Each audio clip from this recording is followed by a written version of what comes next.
What's going on, YouTube? I got something I gotta say.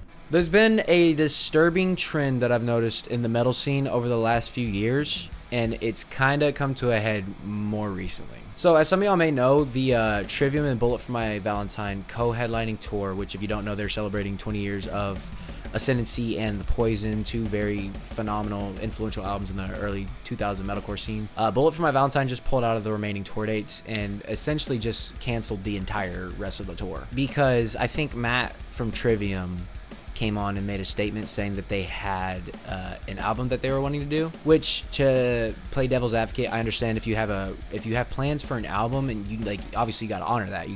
Your fans need more music, you need more material as a band. However, this tour has been in talks and in works since I want to say November, October of last year, and y'all thought it was a good idea to dedicate the whole year for touring and to record an album as well.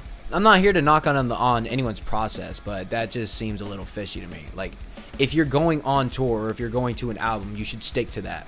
And this is more than just about the Bullet for My Valentine Trivium tour being canceled. This is an actual trend that I've been noticing, and it's affected me personally on multiple different occasions. Like, a few examples that I can think about of just stuff like this happening is like the infamous falling in reverse incident at one of the festivals where they forgot their laptops and couldn't perform their set. Well, that one I understand a little bit more. That's still kind of a garbage excuse. Like, you're a band and you have to rely that much on a computer to play most of your songs. Like, play a stripped down version of your set. The fans will understand.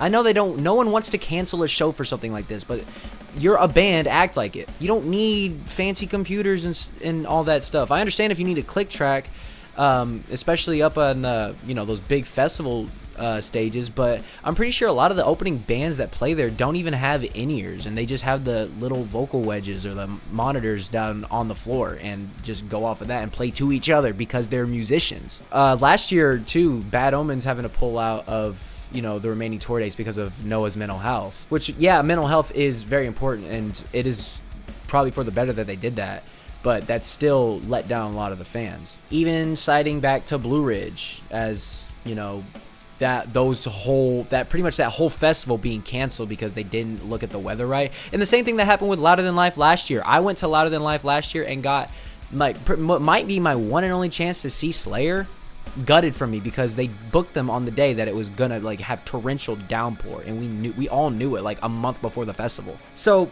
that's what I'm pissed about. So let's talk about it. Now, I do have a friend in the music industry who's in the production side of things, and he's kind of let me in of why this is kind of a thing that consistently happens. A lot of tours, what they'll do is they'll get tour insurance. So say, act of God, weather won't permit something from happening, they can pull out of a show and claim their insurance money, and a lot of times it might actually be a better payout than actually just playing the show, which we're pretty sure that's what happened with the Tommy Vex show that got canceled with my band last year. For those of you that don't know, my band Broken Time was scheduled to play open up for Tommy Vex at Come and Take It Live in Austin to kick off our first actual tour with our buddies in Taj.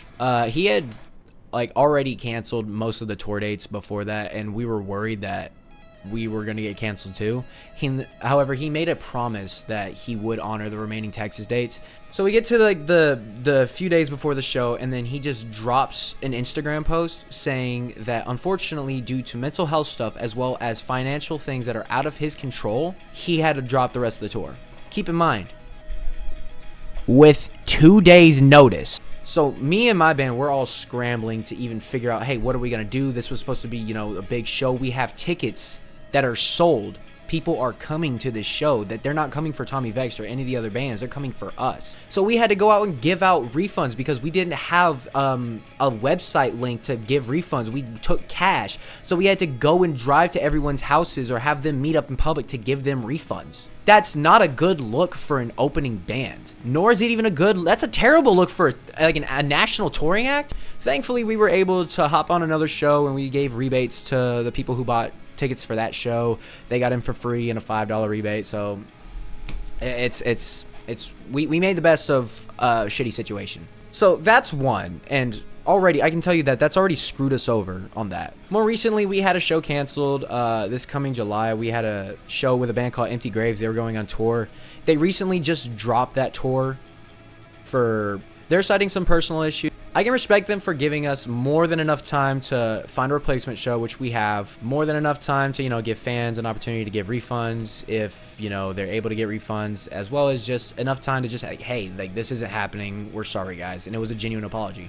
As upset as I am with that one makes a little bit more sense. But I just want to know why. Of course, like, of course there's things that happen that are out of our control, but why would you cancel a show if you're sick, if, you know, you have, you know, difficulties?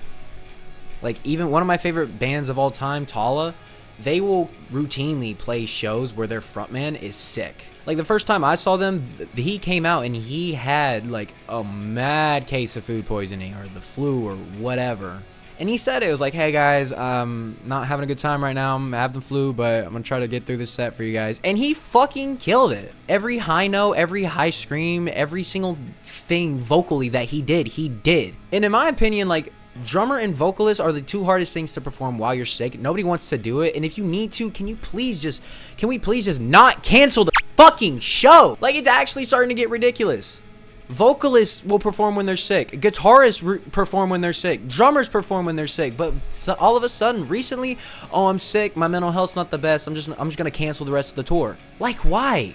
Okay, you got sick. Find somebody else that can help you out. Pull people up from the crowd that know the songs. Ask one of your touring buddies and be like, hey, we're having some rough times right now. I'm sick. Could you help me out? Even if they say no, still, it's just better than canceling the show. Because when you cancel the show, you're screwing over whatever local bands or opening bands that you have. You're screwing over your fans, and you're screwing over yourself out of money if you don't have tour insurance. Like, why does this keep happening? Why does just this weird trend that's been going around of bands canceling shows and festivals getting canceled and tours getting pushed back and all this other stuff? And maybe I'm, like, over-exaggerating. Maybe I'm, you know, over-reading into it. But it's genuinely just something that's been disturbing me for the last few years. Even with Broken Time, like, on our last tour, I came down with, like, a slight cold. I went up. I was like, I don't want to perform today. I don't want to do it. I just give me anywhere but here. And let me tell you, that show killed it. Like, that show was one of our better performing shows of that tour.